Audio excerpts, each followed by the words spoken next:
Hello mga par, kamusta? Isang magandang araw nga pala para sa ating lahat. Ito nga't kung makikita nyo, Hagardo Versosa na ako dito. Sobrang init kasi sa pwesto namin, hot works, tapos nagwe-welding kami dito. May blower naman, kaso hindi na tumatalab sa sobrang init dito. Mainit na rin yung binubugan ng blower. Diskarte nga namin dito, magpapahinga lang ng konti bago babanat na naman ng welding. Huwag kang magpahinga! Magtrabaho ka!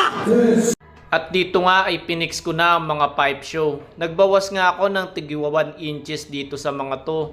Kasi nung pinacheck namin to kanina, medyo hindi nila nagustuhan gawa nung masyadong mataas. Kailangan pa rin namin ng bawasan ng tigwa 1 inches. Ang mga pinatungan nga pala ng mga pipe show na to ay tubong D3 at tubong D4. Medyo hirap nga kami nung binabaklas namin to kanina isa-isa kasi nakapix na sa dulo. Siya nga pala at nakabalik trabaho na ulit tayo. Natapos na nga pala yung 7 days na paternity leave ko. Okay. Nung araw kasi na nakalib ako, nagtinda ako ng halo-halo bago naglaba ako. Kaya medyo hindi ko na malayan na yung araw na pabalik na ulit ako sa trabaho.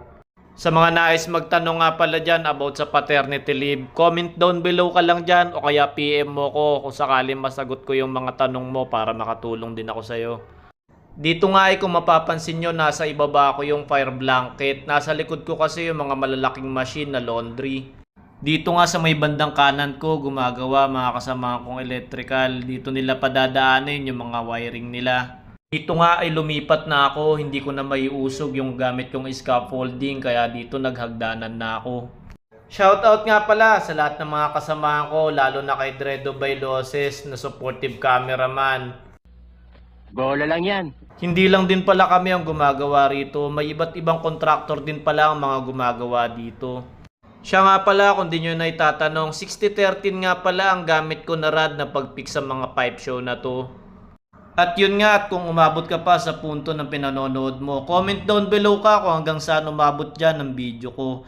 At huwag mo rin kalimutan mag-follow, like, and share. At yun nga, hanggang sa muli mga par, ingat!